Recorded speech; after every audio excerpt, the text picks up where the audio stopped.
अब ऐसे करते हैं, रिफ्लेक्टेड और ट्रांसमिटेड वेव्स के एम्पलीट्यूड्स देखते हैं। ठीक है, जो अपन ने पिछले वीडियो में अपन ने डिस्कस किया था कि एम्पलीट्यूड्स का मैथमेटिकल फॉर्मुलेशन देखेंगे, है ना, तो उसको डिराइव करते हैं।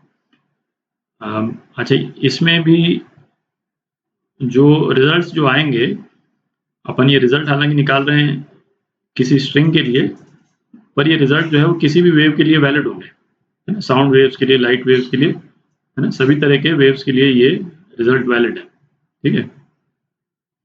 अच्छा, तो सपोज यहाँ से एक साइनोसॉइडल वेव आ रही, पर अपन एक पल्स बनाते हैं, ये इंसिडेंट पल्स हो गई, इसका एम्पलीट्यूड अपन AI बोल देते हैं। ठीक है।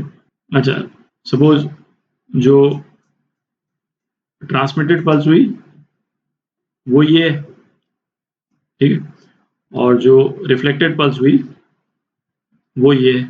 ठीक है। अच्छा, अभी अपने को मालूम नहीं है कि रिफ्लेक्टेड पल्स जो है वो इन्वर्टेड है या इसका ओरिएंटेशन सेम है।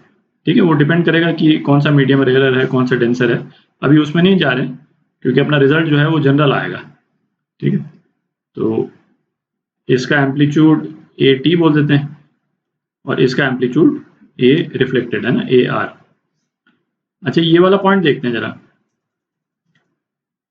ये वाला पॉइंट, इसको हम x = 0 पॉइंट मान रहे हैं। ठीक है, इस पॉइंट पे जब भी तीनों वेव्स एक जगह पे होंगी, जहां पे भी सपोज ये पॉइंट है, सपोज ये कॉमन पॉइंट है, तो इस कॉमन पॉइंट पे जो y incident plus y reflected, ये y ट्रांसमिटेड के बराबर होगा।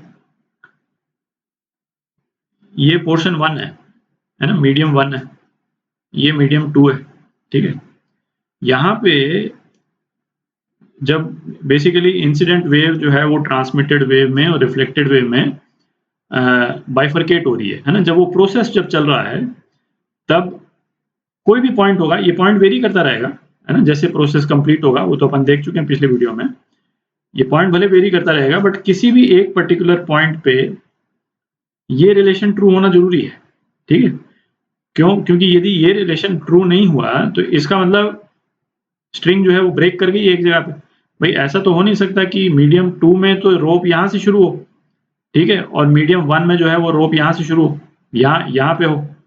ठीक है, ये तो पॉसिबल नहीं। तो ये रिलेशन जो है वो होल्ड करेगा। ठीक है, तो ये तीनों वेव्स की रिलेशन लिखते हैं। अच्छा, थोड़ा ध्यान से लिखने पड़ेंगे, जैसे YI क्यों ध्यान से लिखने पड़ेंगे? क्योंकि जैसे ये मीडियम 1 है, ये मीडियम 2 है। ठीक है, तो कोई भी वेव जब अपना मीडियम चेंज करती है तो कौन सा पैरामीटर चेंज होता है ना, यहाँ पे लिख देता हूँ, जो चेंज होने वाले पैरामीटर्स होते हैं, क्या क्या चेंज होता है? एक तो वेलोसिटी चेंज होगी और एक वेवलेंथ चेंज होती है ना। क्या चीज चेंज नहीं होती है? अनचेंज्ड क्या रहता है? फ्रीक्वेंसी अनचेंज रहती है। ठीक है, तो जब ये वेव का मीडियम जो है वो 1 से 2 हो जाएगा, तो चेंज क्या हो जाएगा? के चेंज हो जाएगा। और क्या चेंज नहीं होगा? ओमेगा चेंज नहीं होगा। ठीक है, तो अभी ये चीज ध्यान में रखते हुए कि वेवलेंथ जो है वो चेंज हो रही है, इक्वेशन लिखते हैं, है ना, सभी तीनों वाइज की। तो वाई इंसिडेंट क्या हो गया? AI sine omega T minus K1x। ठीक है, K1 कर दिया यहाँ पे, ओमेगा चेंज नहीं हो रहा है तो ओमेगा तो जनरली रखा। Y reflected AR sine omega T minus plus हो जाएगा ये। ठीक है, क्योंकि ये रिफ्लेक्टेड रे जो है वो इस तरफ जा रही, और ट्रांसमिटेड वेव AT साइन हो गया ओमेगा टी माइनस K2x। ठीक है, अब ये y की वैल्यूज यहाँ डाल देते हैं, तो ये कितना हो गया? AI साइन, जो भी साइन वाली टर्म है, प्लस AR साइन, ये हो गया AT साइन, जो भी साइन वाली टर्म, अच्छा, अपन ये रिलेशन अपन ने किस पॉइंट के लिए लिखी है? इस वाले पॉइंट के लिए लिखी है, ठीक है, जहां पे दोनों मीडियम आपस में मिल रहे हैं। उसको x इजिकल टू 0 लिया है अपन ने, तो x इजिकल टू 0 डाल देंगे तो यहाँ पे केवल साइन ओमेगा टी रह जाएगा, ठीक है। तो साइन वाले सारे टर्म्स जो है वो कैंसिल हो जाएंगे। इस वाले पॉइंट के लिए साइन वाले सारे टर्म्स कैंसिल हो गए, तो अपने पास में क्या रिलेशन आ गया? A I plus A R, ये 80 के बराबर, ठीक है। तो इस रिलेशन को रिलेशन 1 मान लेते हैं, इसको यूज करेंगे अभी थोड़ी देर में। अच्छा, अब पावर ऑफ इंसिडेंट वेव, ये किसके बराबर होगी? पावर जो है बाइफरकेट कर गई, एक तो कुछ पावर तो ट्रांसमिटेड वेव में चला जाएगा और कुछ पावर रिफ्लेक्टेड वेव में चला जाएगा, ठीक है। पावर की इक्वेशन लिख लेते हैं। हाफ क्या होता था? म्यू वन वी वन, यहाँ पे मास पर यूनिट लेंथ अलग है ना, और वी वन, और A incident into omega whole square, ठीक है। ओमेगा चेंज नहीं हो रहा है तो इसलिए ओमेगा का तो ओमेगा ही लिखा है बस। ट्रांसमिटेड का half mu two v two, A transmitted omega whole square plus half mu one v one, reflected में तो म्यू वन वी वन रहेगा, ठीक है। A reflected omega whole square, ठीक है। तो वी क्या होता था? Under root tension upon mass per unit length होता था, ठीक है। उसकी वैल्यू यहाँ डाल देते हैं, म्यू वन की जगह टेंशन अपॉन वी स्क्वायर डाल देते हैं, तो ये क्या आ जाएगा? Tension upon we one square आ जाएगा, और ये वी वन तो है ही, तो ये कैंसिल हो जाएगा, ठीक है। तो टेंशन अपॉन वी वन रह गया केवल, हाफ सब जगह से हट गया और ओमेगा स्क्वायर सब जगह से हट गया, ठीक है। तो ये tension upon we one into A I is equal to tension upon we two A T plus tension upon we one A R, ये स्क्वायर है, ठीक है। तो इसको क्या लिख सकते हैं? हम लिख सकते हैं वी वन वाले टर्म्स एक जगह कर देते हैं, तो A I minus A R, sorry A I square minus A R square upon we one is equal to A T square upon we two, ठीक है। अब थोड़ी जगह बना लेते हैं, ये इक्वेशन 2 हो गई। इक्वेशन 1 से ए टी की वैल्यू लेकर के यहाँ डाल देते हैं, ठीक है। तो ये कितना हो गया?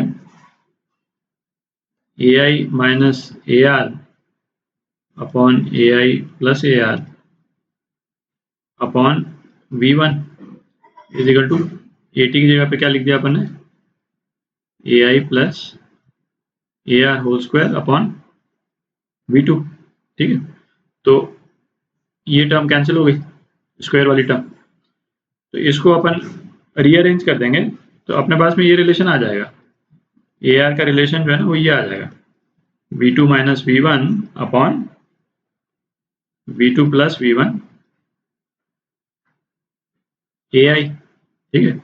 और उसके बाद में हम इस इक्वेशन 1 को यदि यूज कर लेंगे तो ट्रांसमिटेड वेव का एम्पलीट्यूड आ जाएगा ए टी, ये कितना आ जाएगा?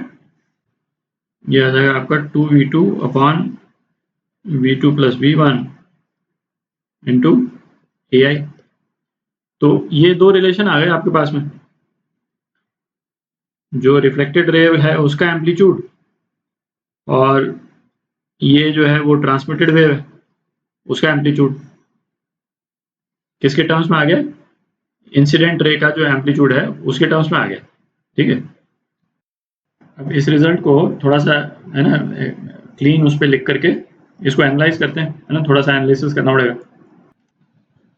अच्छा, अब इन रिजल्ट्स के कुछ कॉन्सिक्वेंसेस देखते हैं ध्यान से।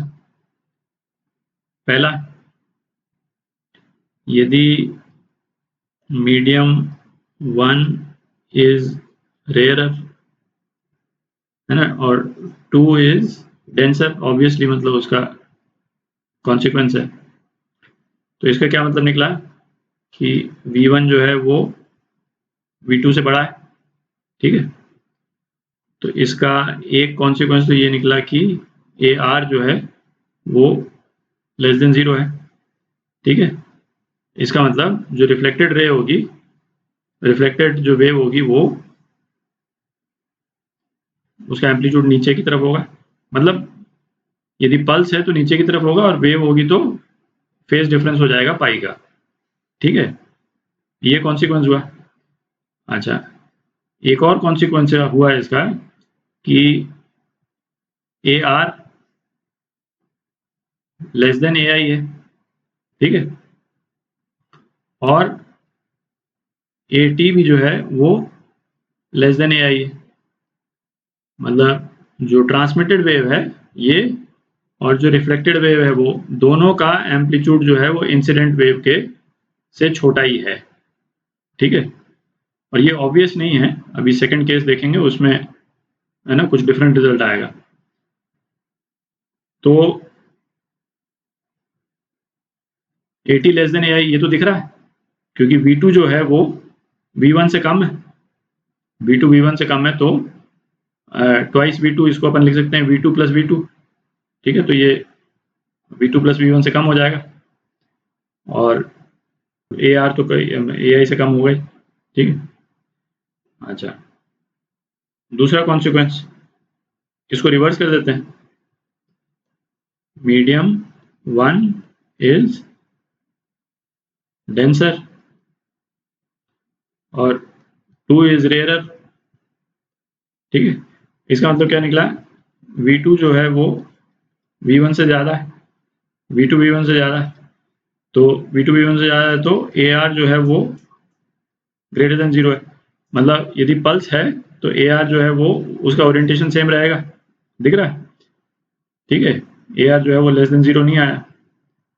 और इस वाले केस में ये एक बड़ा इंटरेस्टिंग सा रिजल्ट है, जो ट्रांसमिटेड वेव का जो एम्पलीट्यूड है वो AI से ज़्यादा है, ये दिख रहा है, ये काफ़ी इंटरेस्टिंग है, ये बहुत ऑब्वियस नहीं है। पर इसको यदि हम देखें, अपने पास में एक रिजल्ट तो ये आया था, उस टाइम पे अपन ने उसको डिस्कस नहीं किया था कि AI प्लस AR जो है वो AT के बराबर आया था अपने पास में, ठीक है।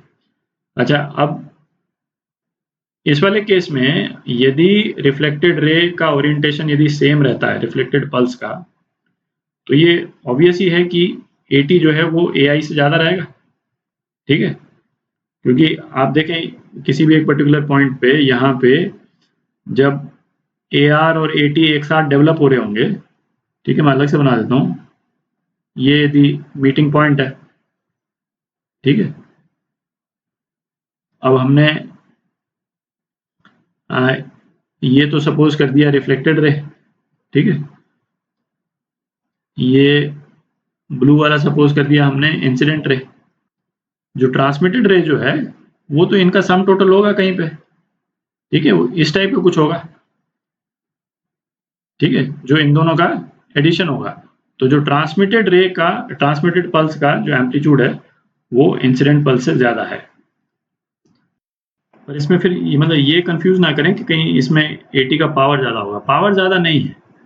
पावर के लिए तो यही इक्वेशन वैलिड होगी, PT प्लस P रिफ्लेक्टेड, ठीक है। पर एम्पलीट्यूड जो है वो ट्रांसमिटेड वेव का ज़्यादा है, क्योंकि पावर के इक्वेशन में तो एम्पलीट्यूड के अलावा भी टर्म्स आते हैं ना, म्यू है, V है, और फिर उसके बाद में A ओमेगा होल स्क्वायर है ना। और म्यू और V को हम क्या लिख सकते हैं, टेंशन तो सेम है दोनों तरफ इसमें, पर टेंशन अपॉन V आ जाता है, ये टर्म आ जाती है, ठीक है, half T/V A omega whole square, ठीक है। तो ये T/V वाली जो टर्म है वो इंश्योर करेगी, मतलब टेंशन तो सेम ही है, बेसिकली वेलोसिटी, ठीक है, क्योंकि 2 जो है वो रेयरर है, तो वेलोसिटी जो है वो इस वाली साइड में 2 वाली साइड में ज़्यादा है। तो in spite of the fact कि एम्पलीट्यूड ज़्यादा है ट्रांसमिटेड वेव का, पावर जो है वो कम कैरी करेगा, ठीक है। अच्छा, तीसरा एक और रिलेशन निकाल सकते हैं, फिक्स्ड एंड, जैसे यहाँ पे हमने उसको फिक्स कर दिया है ना, जो अपन ने पहला केस किया था। तो यदि रोप को हम यहाँ पे फिक्स कर दें, है ना, तो फिक्स्ड एंड का मतलब ये हो गया कि V2 जो है आपका 0 हो गया, ठीक है। तो V2 यदि 0 हो गया तो रिफ्लेक्टेड रे जो है वो क्या हो जाएगी, रिफ्लेक्टेड रे का एम्पलीट्यूड माइनस ऑफ AI आ जाएगा, है ना। ये रिजल्ट तो अपन देख चुके हैं पहले। और ट्रांसमिटेड रे का एम्पलीट्यूड जो है वो 0 हो जाएगा, ठीक है। तो ये इंपॉर्टेंट रिजल्ट्स हैं, स्पेशली ये वाला, क्योंकि काउंटर इंट्यूटिव है थोड़ा सा, तो इसको ध्यान रखें।